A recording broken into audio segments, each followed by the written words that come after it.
López Obrador con motivo de su quinto informe desde gobierno en una fecha histórica desde Campeche. Los invitamos ahora a seguir con el análisis de este mensaje en esta transmisión especial de los medios públicos. Acompáñenos.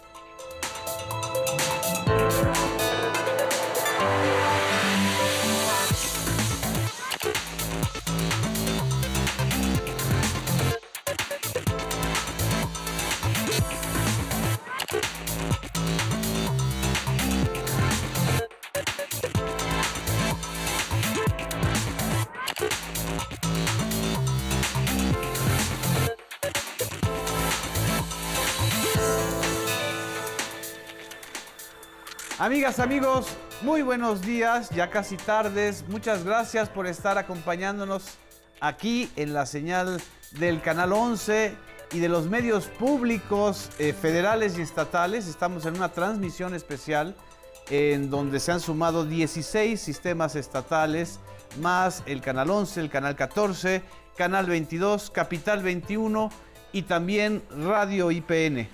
En esta transmisión especial, nuestro objetivo es analizar con ustedes los puntos principales de este quinto informe de gobierno del presidente Andrés Manuel López Obrador y un poquito desgranar lo que pueda suceder o lo que venga a venir ya en el último tramo del gobierno de la Cuarta Transformación encabezado por Andrés Manuel López Obrador. Y para estar con ustedes tenemos hoy una mesa de análisis periodístico, sociológico, lingüístico, muy importante. Le agradezco a Bernardo Barranco que esté con nosotros. ¿Qué tal? Buenos días. Bernardo Barranco, conductor aquí de Sacro y Profano en el Canal 11. A Violeta Vázquez Rojas, lingüista, colega, compañera y colaboradora de medios públicos. Y a Óscar Camacho, director de noticias de aquí de Canal 11. ¿Qué tal? Muy buenas tardes. Bernardo, tus apuntes iniciales. Bueno, buenos días a todos. Mira, yo creo que hay que empezar a ver la dimensión más simbólica de este informe. Es la primera vez que se hace fuera de la Ciudad de México y se hace en Campeche, un estado, como él dijo, muy especial, muy particular, sobre todo por esta dimensión de el soporte al desarrollo nacional vía el petróleo y lo injusto al mismo tiempo que resultó para la entidad, dado que hacía crecer el Producto Interno Bruto por una parte, pero por otra la pobreza, o más bien esa riqueza generada, no irradiaba a las comunidades en aquella entidad. Y la otra parte que yo no entendí, porque no soy del sureste, de esa broma que hizo, que todo el mundo tenga su chapotón, que no entendí. Champotón, ¿no? Que ya, a pesar de que me la han explicado varias veces, no la acabo de entender. A lo mejor después ustedes la explican mejor. Pero bueno, esta dimensión se notaba un presidente relajado, ¿no? Bromista, incluso al principio hizo muchas bromas, como siempre empezando por él mismo, y esto le dio un toque particular. Yendo a aspectos de contenidos, a mí me parece que este quinto informe entrega buenas cuentas. Y esto, comparado con otros informes de otras gestiones presidenciales, generalmente es el último tramo, mucha tensión. Siempre el quinto año es el declive. Sí, es el inicio, el declive. Y aquí al parecer no, al parecer, digamos, había una cierta atmósfera, digamos, tersa, distensada, por así decirlo. Sí. Y los números son evidentes, ¿no? Un crecimiento del 3%, en un contexto de crisis a nivel internacional, Alemania en recesión, Estados Unidos en la tablita roja, en fin, una inversión social como nunca antes la había habido en la historia del país. Diferentes sectores, jóvenes, ancianos, mujeres, campo, etcétera, que es muy presumible en ese sentido y que ha traído como resultado lo que insistió a lo largo del informe, que es la reducción de la pobreza. Que ya el Coneval dio a conocer cifras donde realmente hay un avance importantísimo. Totalmente. Y entonces esto también es un elemento importante, además de otros, que la solidez de las reservas financieras, una inflación más o menos controlada, el dólar como nunca en una solidez que está atrayendo mayores inversiones. En fin, creo que con los números no es simplemente afirmaciones o no solamente, sino son hechos comprobables de que la economía va bien, que los números macros van bien, frente a la crítica de la oposición que justamente por ahí quería o anhelaba, digamos, ciertas evacuaciones catastróficas por parte ¿No se parece sintomático que en este quinto informe no haya ninguna referencia o alguna referencia a la oposición o a las críticas de la oposición? Creo que es de los primeros informes en donde no hay un combate, digamos, argumentativo. Sí, efectivamente, viéndolo así, yo me preguntaría si la estrategia era no bajar el nivel en el cual se estaba ubicando, que era ver y exaltar estos principales logros sin entrar muchas veces en estas polémicas que ganan titulares, ¿no? Porque le pegó a fulanito, porque tal, y más bien el interés era de focalizar los logros que ha tenido en materia, y bueno, y promesas que se mantienen, como el tema de salud. Yo quisiera, y el gran aplauso a Laida Sansores. Sí, yo quisiera concluir que más bien el informe fue una mezcla, eso de un informe formal de resultados, pero también de una mañanera, ¿no? Sí. O sea, no se, digamos, la frontera no es una frontera rígida, y aquí nuestra lingüista nos podrá explicar mucho mejor lo que representa todo eso. Exacto. ¿No? Es decir, un más desparpajado en algún momento, dio clases de historia, fue con Hidalgo, en fin, y muchos detalles que salen de esta formalidad a veces perversa, una liturgia muy rígida en este tipo de informes. Yo lo sentí muy relajado, así es, ¿no? Dando buenas cuentas y, como dices, no entrando en polémicas que pueden ser estériles, sí, ¿no? Y que pueden ser, bueno, te llenan los titulares de los periódicos, pero creo más bien que él quiere o quiso en este informe focalizar en aquellos aspectos donde está dando resultados. Y mucha reflexión sobre el concepto del primero los pobres, o por el bien de todos, primero los pobres, ¿no? Y yo remato porque me parece muy importante esto, en términos de económicos. Él dice, todo esto se ha logrado por un cambio de modelo económico, que creo que es como la esencia. Y el modelo económico es tener este humanismo, tener una orientación no de lucro per se, sino de una perspectiva de lo que él ha llamado humanismo mexicano, y que han de ser una economía moral. Sí. Es decir, primero los sujetos, las personas, como los interlocutores directos de las políticas públicas, ¿no?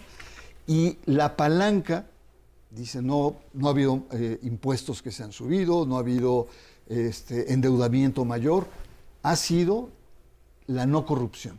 Es decir, canalizar ese conjunto de bienes, ¿no?, de la nación que anteriormente se iban por una coladera para desarrollar sus proyectos. Y creo que ahí el modelo económico, diríamos en términos los economistas keynesianos, es reactivar la economía a través del consumo. Y esto ha tenido una perspectiva muy interesante para el país. Un logro, así es. Violeta, desde tu perspectiva, ¿cómo haces un balance del informe? ¿Qué balances? Estoy muy de acuerdo con la perspectiva de Bernardo. Me parece que fue un informe muy festivo, y cómo no lo va a hacer si está entregando muy buenos resultados. Sí. Y sobre todo porque creo que tiene como este aire victorioso de quien tiene la razón, ¿no? Y que los hechos le están demostrando que tiene la razón, y que está contradiciendo con hechos y con estos resultados esos viejos dogmas del otro modelo económico, como decía Bernardo, de que si hay riqueza arriba, eventualmente llega abajo, ¿no? O sea, incluso lo menciona, ¿no? Y empieza por decir, no, lo primero es apoyar la base, ¿no? Es exactamente revertir la dirección de ese modelo. O este otro dogma que había, en que pues los gobiernos tenían que elegir si hacían gasto social, ¿no? O sea, programas sociales o inversión. Sí. Y nunca podían hacer las dos cosas, porque te gastabas el dinero en una cosa o en la otra, y eran como dos dos posibilidades que siempre se excluían mutuamente. O los salarios, que no podían aumentar los salarios porque eran inflacionarios. Y él ha mostrado que puede hacer tanto inversión pública como al mismo tiempo hacer gastos en programas sociales, ¿no? Y las dos cosas le generan una reducción de la pobreza importantísima, la más importante que ha habido, por lo menos en 10 años no había habido ni una reducción, y además sí ha sido la más importante de probablemente los últimos 30. También esto, ¿no? El dogma de que subir el salario mínimo implicaba inflación, ya demostró con hechos que tampoco es el caso, ¿no? Que se puede subir el salario mínimo y por lo tanto la calidad de vida de la gente, manteniendo la inflación controlada. No estoy muy de acuerdo con esta visión. Estoy de acuerdo en que en general no fue un informe confrontativo, digamos, en términos generales, pero sí hubo un guiño contra el Poder Judicial. Claro. Muy fuerte, ¿no? En el que dice voy a presentar una iniciativa, porque también ese sí yo creo que es el gran pendiente y la espina en ¿no? Que no se ha podido sacar y que pues finalmente es algo que le ha... Porque finalmente quien ha estado, digamos, sistemáticamente frenando muchas de sus propuestas, pues justamente es ese poder. Entonces... No, y porque, perdón que te interrumpa, pero el quinto año, justamente el quinto año ha sido el quinto año de una confrontación, ya no solamente verbal, una confrontación real, sí, a raíz del cambio de la presidencia en la Suprema Corte de Justicia, de una serie de decisiones que se tomaron, como fue descongelar las cuentas de Genaro García Luna, de los familiares, de liberar a varios personajes, incluso acaba de suceder con Emilio Lozoya, ¿no? Exacto. Que un juez le da amparo para que ya no sea enjuiciado por el tema de agronitrogenados. Es decir, es el año también de la confrontación entre un poder ejecutivo que está buscando acelerar el proceso de lucha contra la corrupción, de lucha contra la impunidad, y un poder judicial que está atenazado en sus privilegios, ¿no? Sí, me parece que es cuando más evidente ha sido esa confrontación, que se ha vuelto también más ríspida, y creo que, bueno, eso yo creo que él lo admite como una batalla pendiente, ya quedará para después, ¿verdad? ¿Tú crees que presente una iniciativa de reforma este año? Lo dijo. Lo dijo. Sí. ¿No? Bueno, no creo que sea para esta legislatura, ¿no? El plan siempre ha sido que la va a presentar para la legislatura que viene, porque todavía le alcanza. Y entonces ¿una iniciativa de reforma este año? Lo dijo. Año? Lo dijo. Sí. ¿No? Bueno, no creo que sea para esta legislatura, ¿no? El plan siempre ha sido que la va a presentar para la legislatura que viene, porque todavía le alcanza el tiempo. Exacto. Y entonces la cuestión, ahora el reto es lograr que esa siguiente legislatura tenga la mayoría calificada para aprobarla. Así es. Óscar Camacho, que es tu tema además, no, bueno, muy insistente y además el Poder Judicial siempre será un tema de este país, ¿no? Yo creo que es el gran pendiente, como señalas, de las cosas más atrasadas que tenemos que cambiar. ¿Qué vi yo? Bueno, a mí me parece que este y otros informes de ahora y de antes creo que siempre son un símbolo de algo, ¿no? Sí. Y así como en los anteriores informes priistas, panistas, era una gran liturgia para enaltecer al Tlatoani, que en ese momento era el presidente, ¿no? Sí.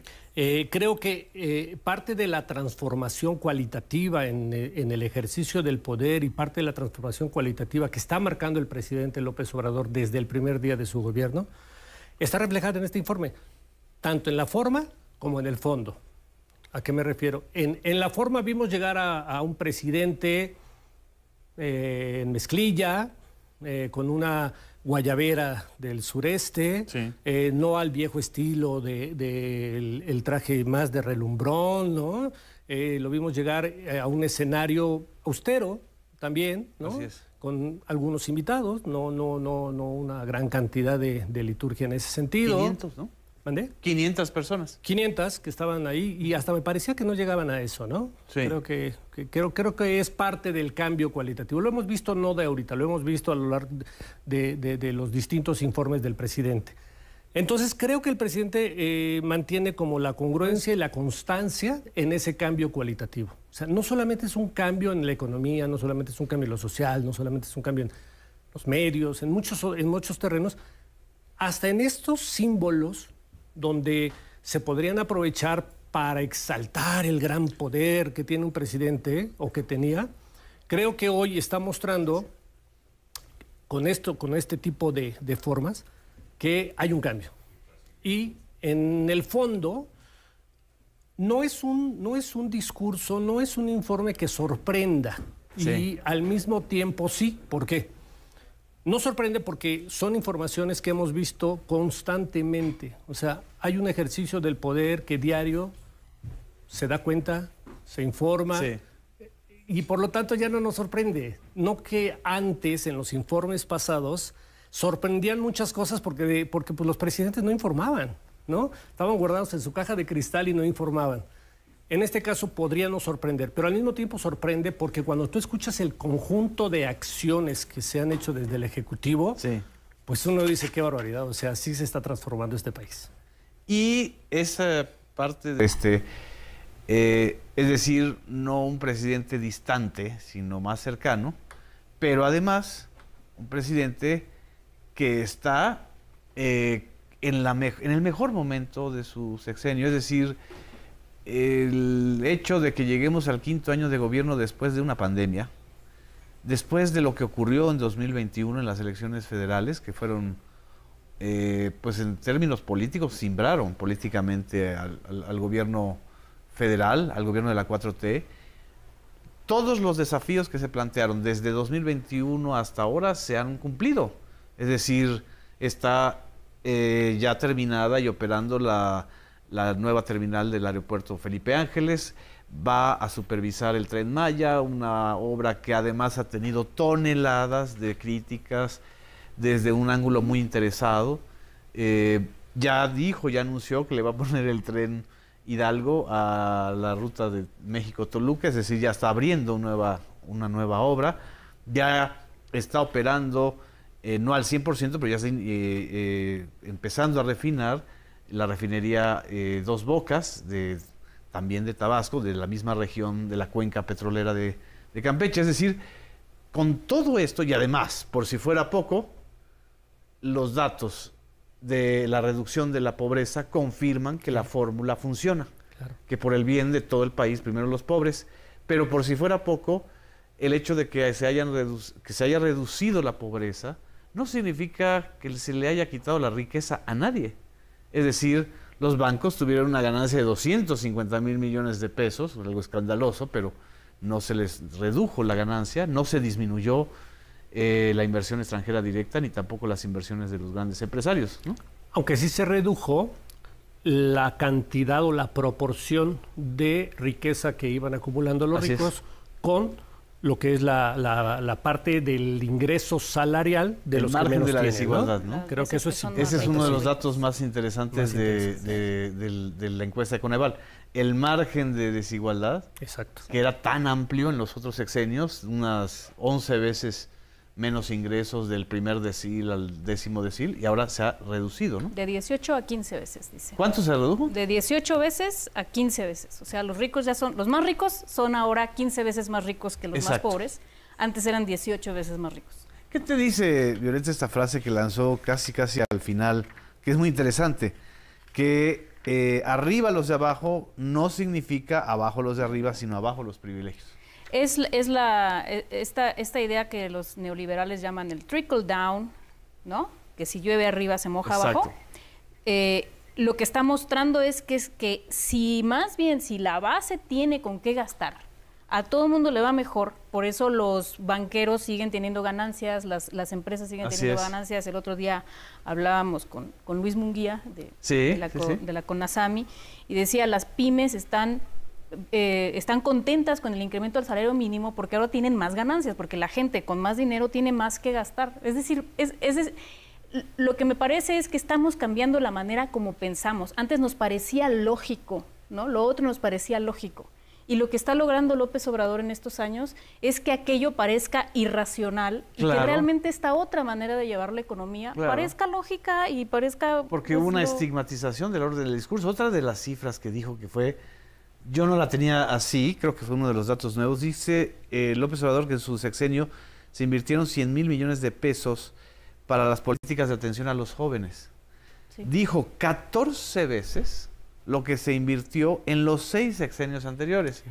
Es decir, que no se invirtió nada en los jóvenes y que eso habla de la tragedia de un país en donde hay un juvenicidio permanente, hay desaparecidos jóvenes, hay reclutados como sicaritos o como halcones o como carne de cañón de los grupos del crimen organizado, pues porque justamente no había una política social hacia los jóvenes. Así es. Me están diciendo que está Armando Gama, reportero de Canal 11, que está en Campeche y que está ahí donde fue el escenario del 5º informe de gobierno. Vamos a entrar a un enlace con él. Adelante, Armando, ¿nos escuchas?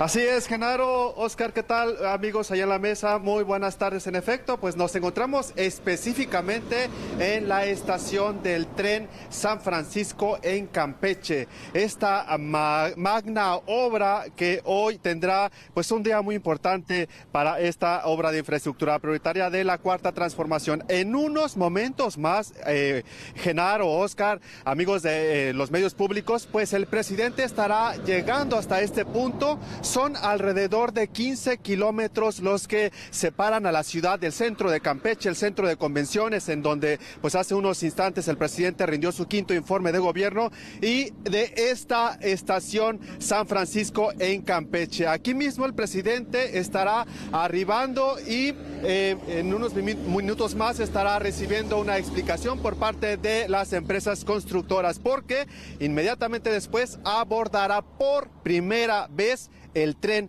Maya. Sí, señor, el presidente López Obrador abordará el Tren Maya en esta estación y aquí iniciará un recorrido de supervisión. Será un recorrido de supervisión integral. Surtirá despacio, por supuesto, el tren en su marcha y bueno, estará aquí abordando este importante medio de transporte. El ferrocarril vuelve al sur del país, por supuesto, para pasajeros y de transporte de carga. Lo estarán acompañando al presidente López Obrador, por supuesto que los empresarios que pues están encargados, las compañías encargadas de construir esta importantísima obra prioritaria de esta administración, única en el mundo, porque hay que decirlo, se ha construido, se está levantando en tiempo récord, por supuesto, y bueno, son alrededor de 1,500 kilómetros de longitud que este medio de transporte, el Tren Maya, estará recorriendo por todo el sureste de nuestro país. 5 estados y Campeche hoy se viste de gala justamente para recibir al presidente López Obrador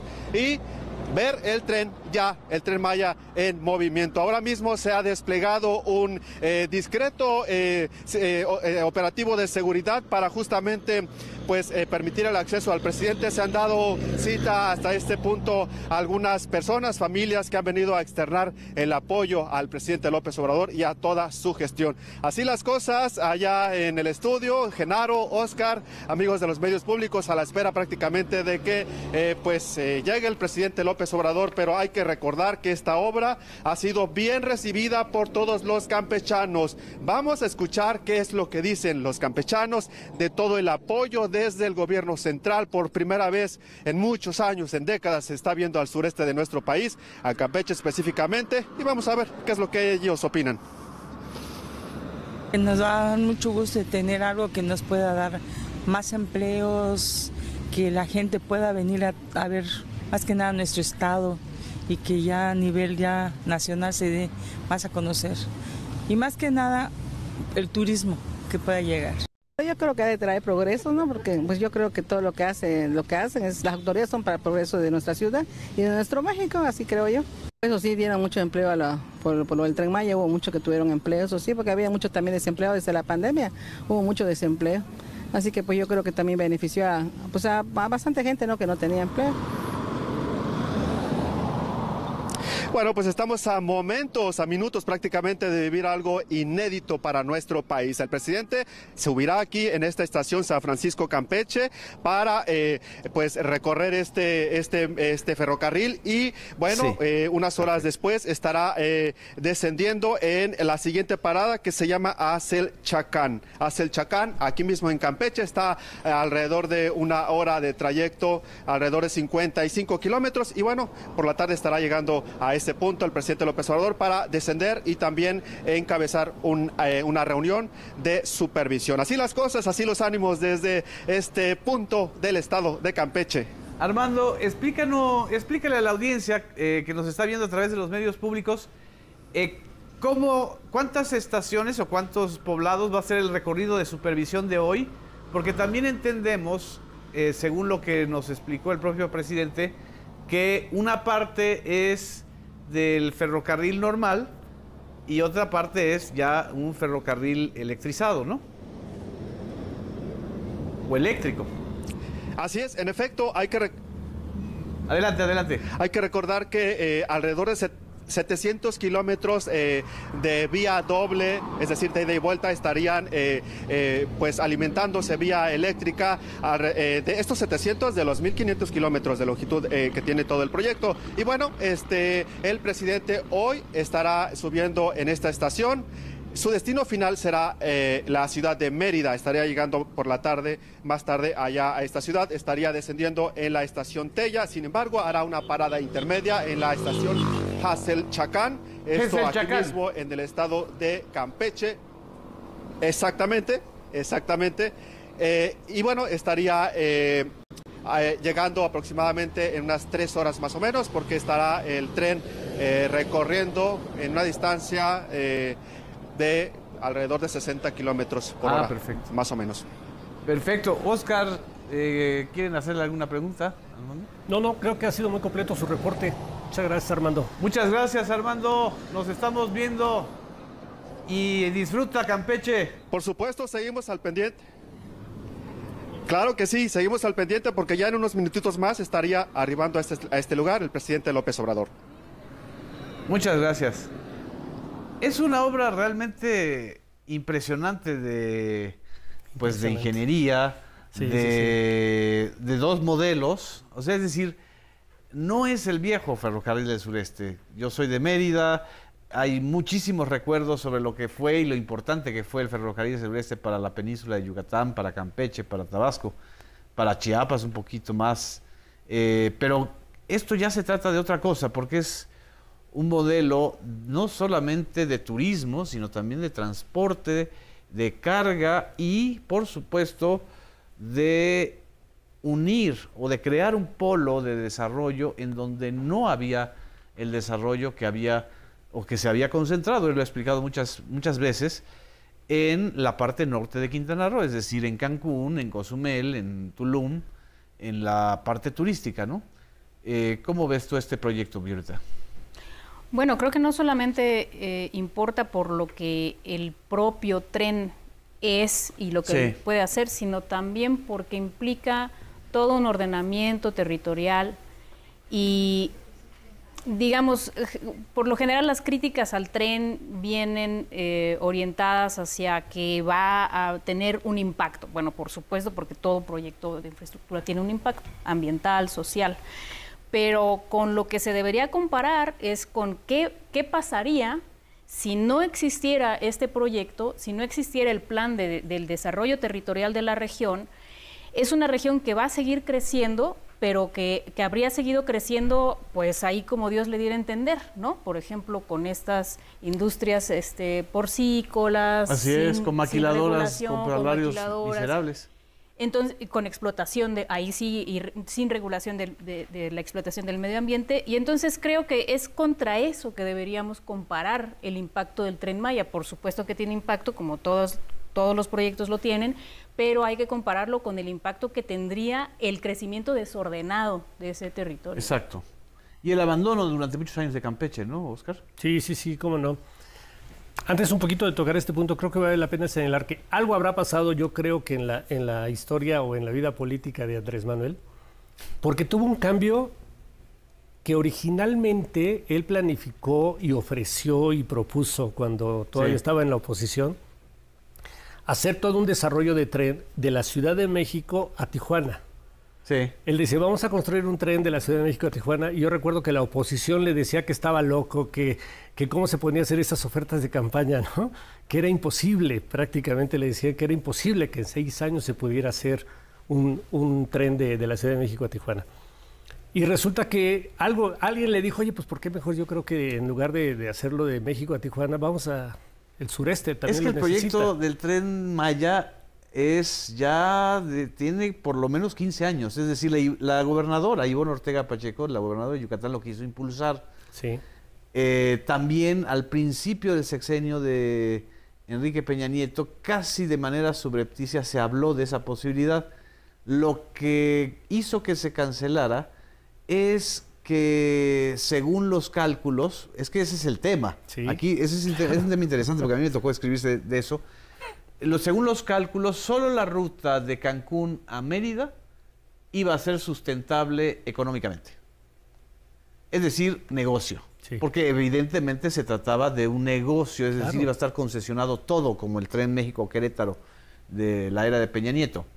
Entonces, López Obrador toma el proyecto, el viejo proyecto del Tren Maya de hace 15, 20 años, y se da cuenta que ya están los derechos de vía en la gran mayoría del territorio, pero que también efectivamente no iba a ser un negocio si se concesionaba todo.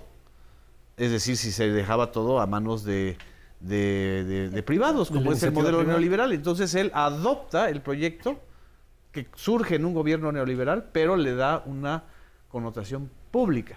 Y o sea, social. con recursos públicos y sociales, ¿no? Claro. Sin endeudarse, y además incorporando a los olvidados de siempre. En el proyecto, por ejemplo, de Ivonne Ortega, hasta donde yo recuerdo, no iba a haber una ruta, por ejemplo, de Calakmul a Xpujil, Claro. ¿no? O a Chetumal, que esa zona que es hermosísima, pero que es muy pobre, muy poco habitada y sin infraestructura turística, ¿no? Es decir, le dio la vuelta. Le dio la vuelta. Sí, yo creo que significa precisamente parte de esa transformación. Yo no me canso de decirlo. Creo que la parte más importante de este gobierno es el cambio cualitativo en el ejercicio del gobierno, que se refleja en muchas áreas, ¿no? Y que no viene de ahora. El presidente López Obrador se ve que le gusta construir cosas. Desde que era jefe de gobierno, acuérdense que también decía que cómo va a ser un segundo piso, que eso era imposible, ¿no? Muchas de las cosas que le criticaban. El Metrobús. El Metrobús. El Metrobús de Claro. Insurgentes, que generó tanta resistencia. Ajá. Y que finalmente se ha convertido en un modelo no solo de la Ciudad de México, sino de varias ciudades grandes del país. Y fíjate que por eso yo creo que con esa visión, creo que los anteriores proyectos son como una prueba de que lo que ha empujado ha dado resultado. Y creo que el desarrollo de un tren a lo largo de todo lo que es el perímetro de la península de Yucatán, pues lo hemos visto, la gente lo está diciendo, que están empezando ya incluso a desarrollar sus comunidades. El tren no va a tener efectos hasta que esté, ya los está teniendo ahora. Así es. Con todo lo que es la creación de empleos, la gente está empezando a vender a la gente que está llegando. Me dicen, Oscar, que hay un trabajo precisamente de Luis Méndez, reportero ahí de Canal creo 11, que lo podríamos ver, sí, muy que bien. lo tenemos listo justo para observar esta reacción. Vamos a ver el trabajo de reportaje de Luis Méndez, reportero del Canal 11.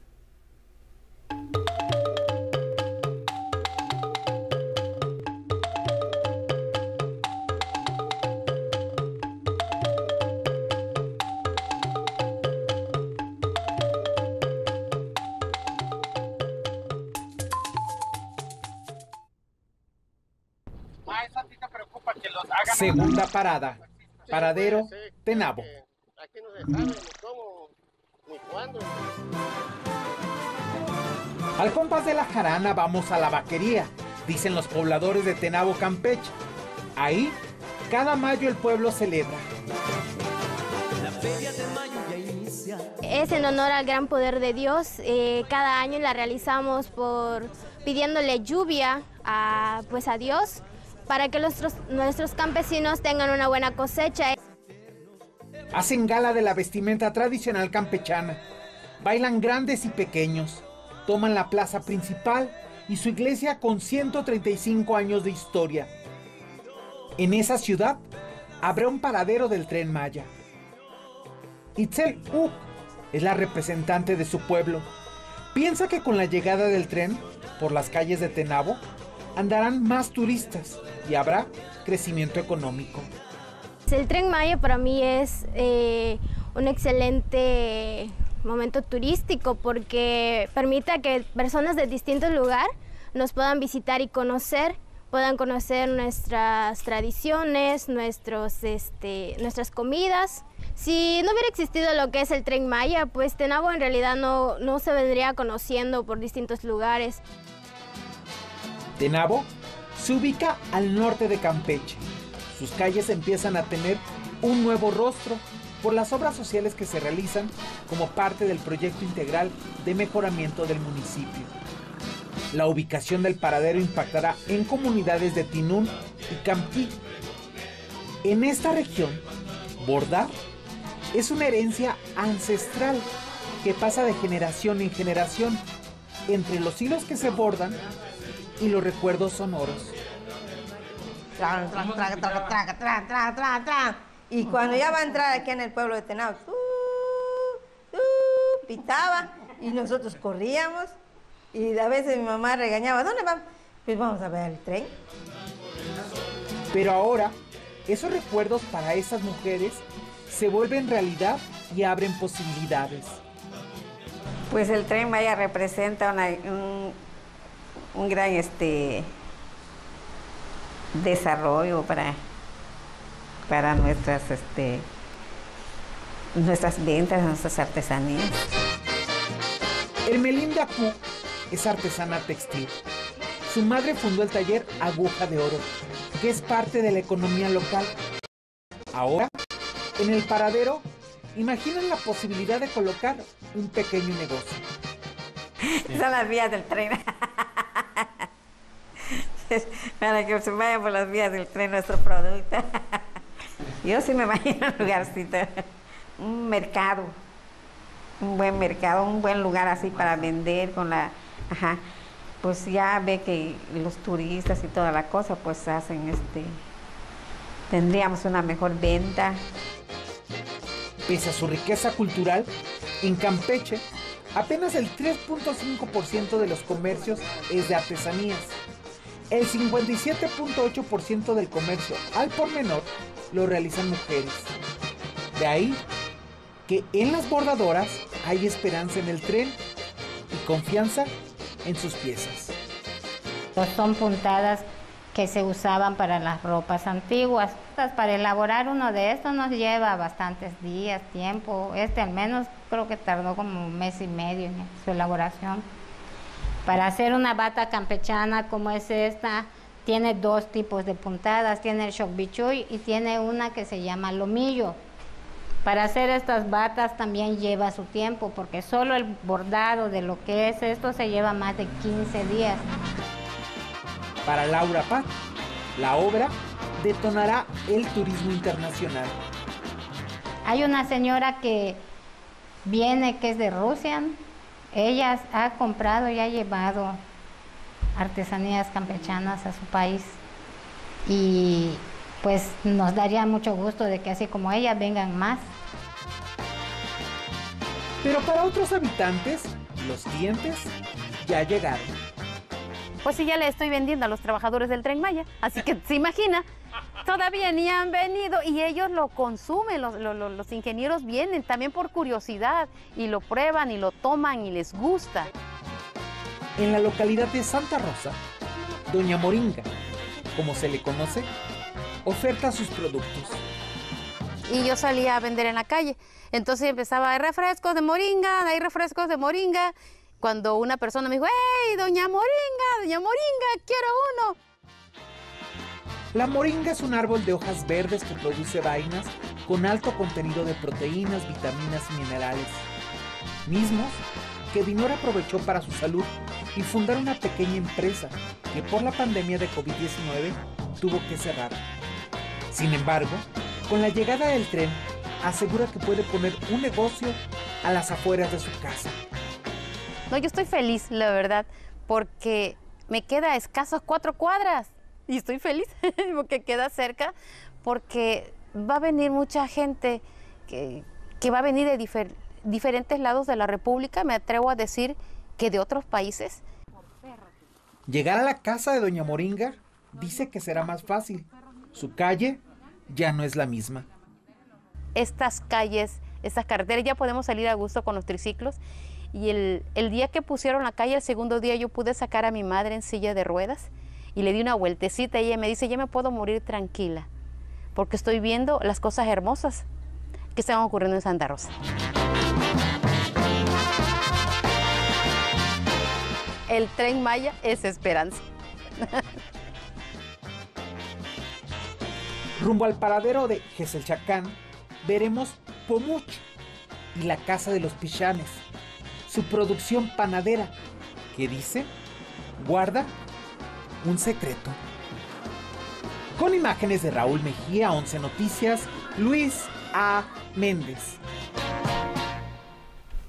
Gran trabajo de Luis Méndez, ¿no, Oscar? Que Sí. está recorriendo, ¿verdad? Todos o sea, la parte de Campeche, ¿no? Del Tren Maya. Sí, tenemos a 2 compañeros recorriendo. Una es de San Francisco Campeche a Tellá, Mérida, y esa parte la hizo Luis Méndez. Y la otra parte, nuestro compañero Rafael Guadarrama está también recorriendo las comunidades de Mérida a Cancún.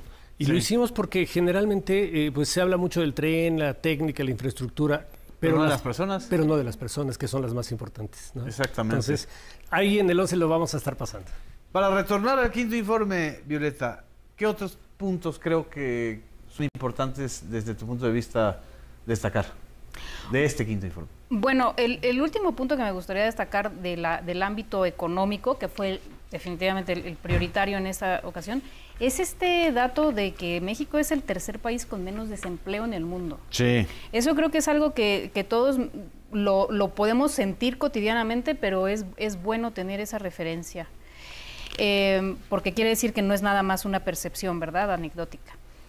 No, y que salimos de la pandemia que fue brutal en la caída del empleo. Así o sea, fue. del efecto de la Sí, pandemia. y el efecto de, o sea, y se pudo resarcir el efecto de la pandemia en un tiempo récord, ¿no? Es un tiempo que nunca se había llegado, digamos, nunca se había recuperado una economía tan rápidamente después de una crisis. No sucedió con la crisis del 94-95, tampoco con la del 2008, que también esas crisis tomaron como 10 años para volver al estado previo. Y en esta ocasión, pues en menos de 2 años estábamos en niveles incluso mejores, ¿no?, que antes de la pandemia. Entonces, bueno, eso por cuanto a los logros económicos, pero creo que ha habido otros también que son, digamos, que no son tan justipreciados, y me parece que se debe a que hay, esto lo decía en otro foro, pero hay tareas con logros parciales, ¿no? Sin embargo, creo que son proyectos que van en buen camino, pero que todavía no se ha logrado cosechar la totalidad de lo que van a dar. Uno de ellos es el proyecto de salud, que también recordemos que, bueno, no solamente se tuvo que atender una pandemia, ¿no?, de las magnitudes que sabemos, sino que además hubo un proyecto por el que se apostó y después se tuvo que echar para atrás. Exacto. Y empezar de nuevo, digamos, casi que de cero con IMSS Bienestar. Bueno, no de cero, porque el IMSS ya tenía una estructura. Pero, digamos, ahí se están viendo logros en 18 estados, como lo dijo ahora el presidente, pues falta el resto, ¿no? Fue curioso que quizá el único funcionario al que le cantó loas. Le hizo menciones y carrillas también, fue a Zoé Robledo. Sí, durante varios minutos del informe fueron dedicados a Zoé Robledo.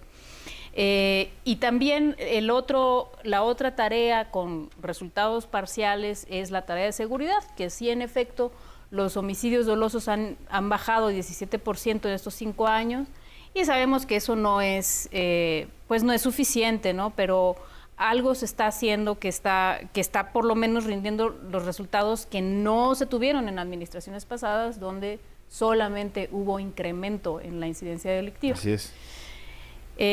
Bueno, si lo comparamos esto con el 59% que bajaron los homicidios dolosos en la Ciudad de México, pues quiere decir que hay algo que se pudo hacer en la ciudad que se debería estar haciendo no a nivel federal, sino más bien en el resto de los gobiernos estatales, ¿no? O sea, aquí hay un modelo que se debería estar replicando para poder llevar este 17% a un decrecimiento más radical. Pero bueno, esas son las dos tareas que yo creo que tienen resultados parciales buenos, pero que todavía están en camino, ¿no? Se está avanzando. Sí, creo que el abasto de medicamentos es algo que la gente está pidiendo, ¿no?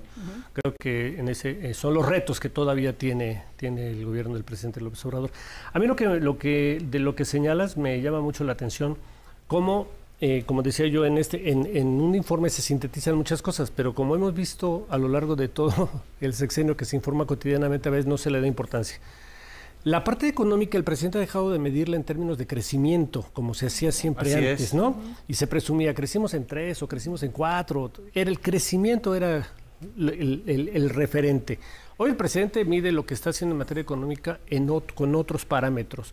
Uno de ellos es importante, la distribución, que tiene que ver con la disminución de la pobreza, la distribución de la riqueza, ya no solo la generación de riqueza, sino que pone énfasis en la distribución, que es súper importante, ¿no? Así es. Entonces, eso creo que es también parte de las cosas que están cambiando, ¿no? Y en los programas sociales, es decir, nunca eso es quizá la continuidad de todos los informes presidenciales, nunca ha dejado de mencionar lo importante que son los proyectos y los programas de las pensiones para adultos mayores, que va a incrementar el próximo año un 25%. Claro. Que eso es lo que por lo menos a 12 millones de adultos mayores los beneficia de manera directa, y de manera indirecta, pues a muchos que son hijos, hijas, parientes de los adultos mayores. Por supuesto, todo el proyecto de Jóvenes Construyendo el Futuro, Sembrando Vida, que también lo mencionó mucho en este informe, y todo el entramado, ¿no?, de apoyos sociales que en la era neoliberal se consideraban subsidios inflacionarios o deficitarios, ¿no?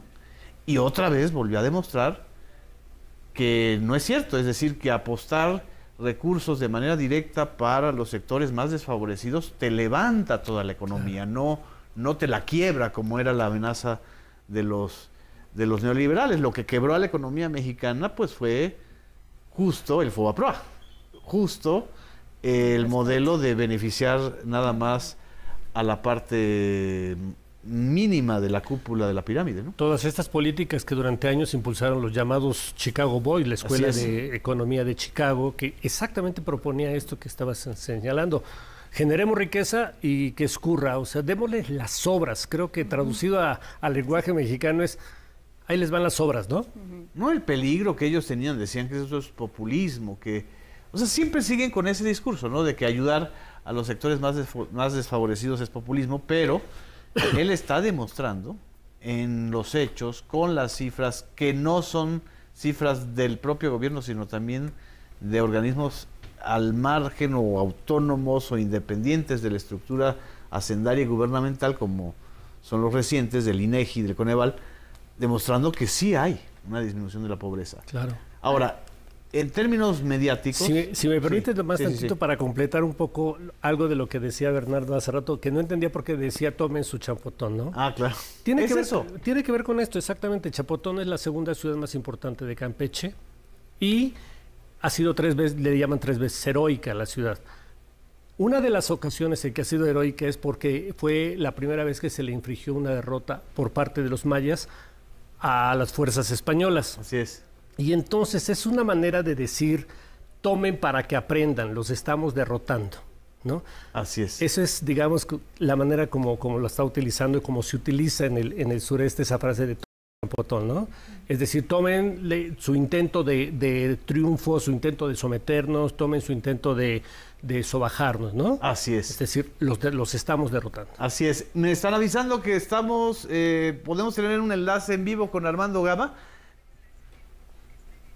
Está llegando el presidente a la estación. Entonces, vamos a ver la llegada del presidente a la estación de San Francisco Campeche en el Tren Maya. Aquí estamos viendo, pues esta es la camioneta que traslada al presidente de la República. es de destacar que no es una gran comitiva, ni de funcionarios, ni de achichincles, como decimos en la Ciudad de México. Y está llegando justo a la labor de supervisión. Ahí está bajando. Y ahí lo vemos.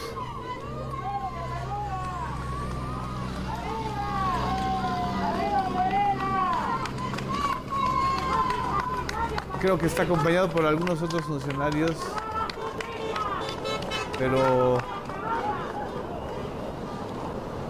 quién alcanzas a ver, Gamba?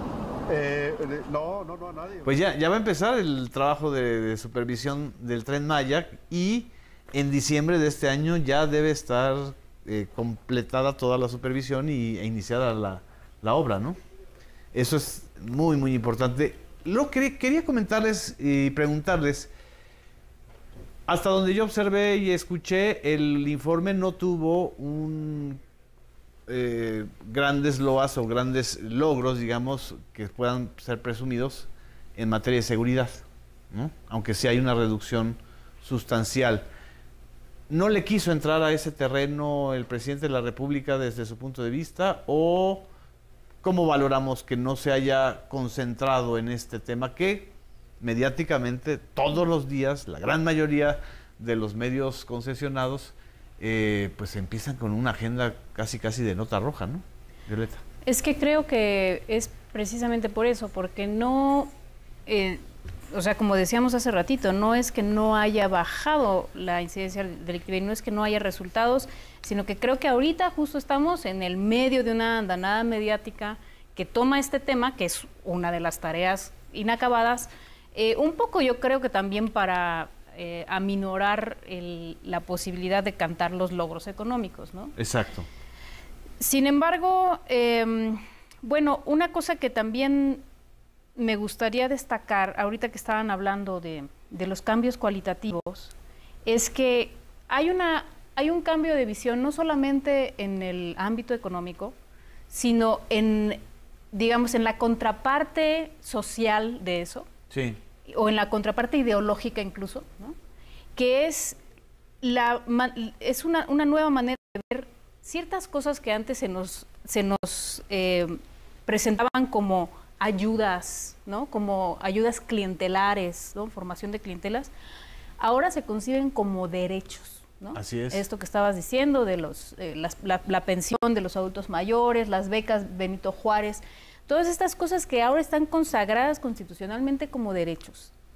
Creo que cuando llegas a ese punto es un punto de no retorno. O sea, la gente ya no va a querer regresar a un punto donde eso es una especie de una dádiva, ¿no? Sí. Y no solamente es importante porque la gente, digamos, se acostumbra a ejercer ese derecho, sino porque además le otorga una cierta dignidad, ¿no? A tenerlo. Es decir, es algo a lo que tienes acceso porque eres ciudadano de este país, porque pagas impuestos y porque el Estado, un estado de bienestar, por el que además peleaste durante 20 años, claro, está finalmente dando esos resultados. Exactamente. Nos quedan 3 minutos para terminar esta mesa de análisis. Me parece muy importante lo que dice Violeta. Qué lamentable es que durante 30, 35 años se hayan convertido los derechos en dádivas y que apenas hoy... Y que se haya estigmatizado a la gente que los recibía. Ajá, o a los luchadores sociales que lo pedían. Fox, ¿no? Sí. Es cierto, eso fue lamentable, terrible, y qué bueno que hoy está dando la vuelta esto. Esto es súper importante, hoy son derechos los programas sociales, no son dádivas. Me parece muy importante. Pues concluyo simplemente, creo que es un ejemplo el informe que vimos hoy es un símbolo, es un ejemplo de la transformación cualitativa que se está viendo en el país, en el ejercicio y en el modo de gobernar y en el proyecto de nación que se tiene, ¿no? Creo que hoy vimos, como lo hemos visto en otros informes, ese símbolo de la transformación, ¿no? Exactamente. Violeta. Bueno, yo creo que no hay que olvidar que este quinto informe de gobierno se da en un contexto donde están empezando a arrancar, ya empieza a alcanzar, aunque sea informalmente, el proceso electoral del siguiente sexenio, y creo que fue el informe de alguien que claramente quiere demostrarle a la gente que tiene la sartén por el mango. Y eso tiene implicaciones sobre cómo, pues, lo que la gente va a querer elegir, ¿verdad? Para dentro de unos meses. Así es. Es el quinto informe de un proyecto de nación. No es solamente un proyecto de gobierno, es un proyecto de nación. Exacto. Y este proyecto de nación que describió el presidente de la República en un discurso de hora y media es sobre todo un discurso de la dignidad, un discurso de la dignificación de las personas, de el tengan su champotón, es decir, una manera de decir sí se puede, sí se ha podido y sí se podrá llevar al país al desarrollo con ayudas a los sectores más desfavorecidos, porque por el bien de todos, primero los pobres. Exactamente. Pues ya se nos fue el tiempo, les agradecemos a todas y a todos que nos hayan estado siguiendo en esta transmisión de los medios públicos. Muchísimas gracias, aquí seguimos unidos por las audiencias.